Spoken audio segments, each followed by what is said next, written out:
श्रीमद् वाल्मीकि रामायण बालकांड 25वां सर्ग। जय सिया राम। श्री राम के पूछने पर विश्वामित्र जी का उनसे ताटका की उत्पत्ति, विवाह एवं शाप आदि का प्रसंग सुनाकर उन्हें ताटका वध के लिए प्रेरित करना। अपरिमित प्रभावशाली विश्वामित्र मुनि का यह उत्तम वचन सुनकर पुरुष सिंह श्री राम ने यह शुभ बात कही।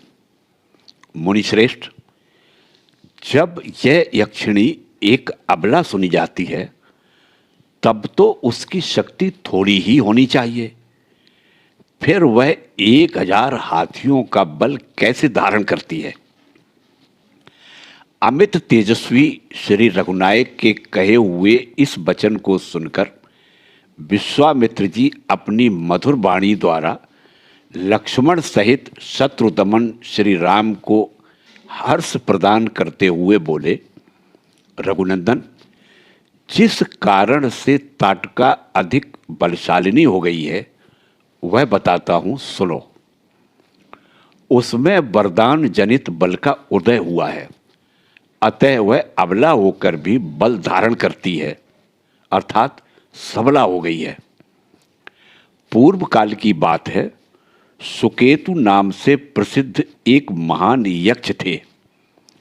वे बड़े पराक्रमी और सदाचारी थे, परंतु उन्हें कोई संतान नहीं थी, इसलिए उन्होंने बड़ी भारी तपस्या की।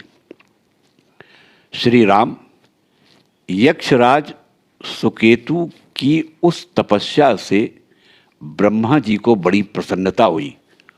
उन्होंने सुकेतु को एक कन्या रत्न प्रदान किया जिसका नाम ताटका था। ब्रह्मा जी ने ही उस कन्या को 1000 हाथियों के समान बल दे दिया, परंतु उन महायशस्वी पितामह ने उस यक्ष को पुत्र नहीं ही दिया। उसके संकल्प के अनुसार पुत्र प्राप्त हो जाने पर उसके द्वारा जनता का अत्यधिक उत्पीड़न होता, यही सोचकर ब्रह्मा जी ने पुत्र नहीं दिया।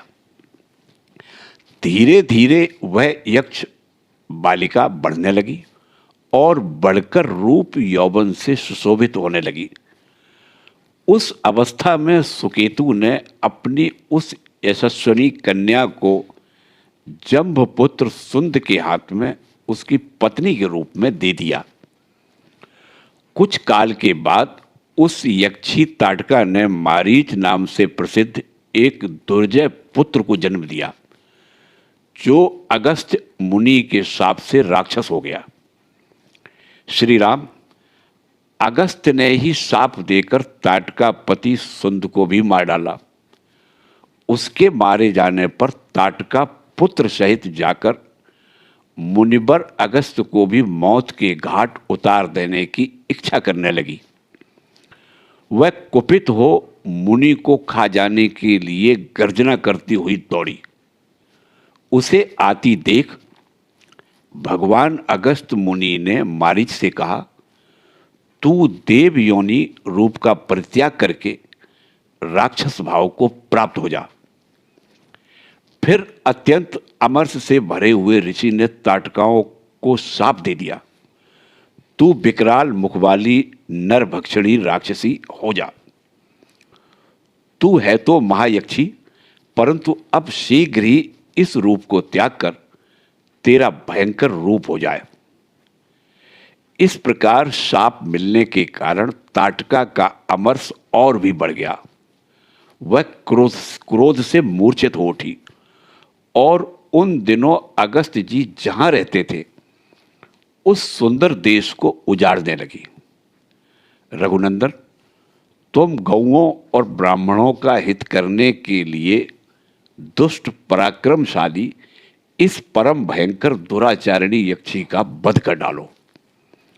रघुकुल को आनंदित करने वाले वीर, इस शापग्रस्त ताटका को मारने के लिए तीनों लोकों में तुम्हारे सिवा दूसरा कोई पुरुष समर्थ नहीं है। नरश्रेष्ठ, तुम स्त्री हत्या का विचार करके इसके प्रति दया न दिखाना। एक राजपुत्र को चारों वर्णों के हित के लिए स्त्री हत्या भी करनी पड़े तो उससे मुंह नहीं मोड़ना चाहिए।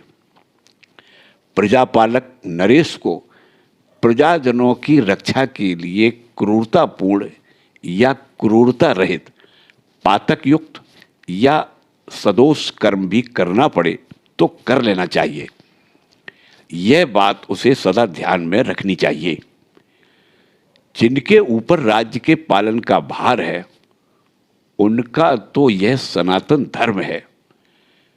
ककुत्सित कुलनंदन, ताटका महापापिनी है, उसमें धर्म का लेश मात्र भी नहीं है, अतः उसे मार डालो। नरेश्वर, सुना जाता है कि पूर्व काल में विरोचन की पुत्री मंथरा सारी पृथ्वी का नाश कर डालना चाहती थी। उसके इस विचार को जानकर इंद्र ने उसका वध कर डाला। श्री राम, प्राचीन काल में शुक्राचार्य की माता तथा भृगु की पतिव्रता पत्नी त्रिभुवन को इंद्र से शून्य कर देना चाहती थी। यह जानकर भगवान विष्णु ने उनको मार डाला। इन्होंने तथा अन्य बहुत से महामनस्वी पुरुष प्रवर राजकुमारों ने पापचारिणी स्त्रियों का वध किया है। नरेश्वर, अतः तुम भी मेरी आज्ञा से दया अथवा घृणा को त्याग कर इस राक्षसी को मार डालो। इस प्रकार श्री वाल्मीकि निर्मित आर्ष रामायण आदि काव्य के बालकांड में 25वां सर्ग पूरा हुआ। जय सिया राम।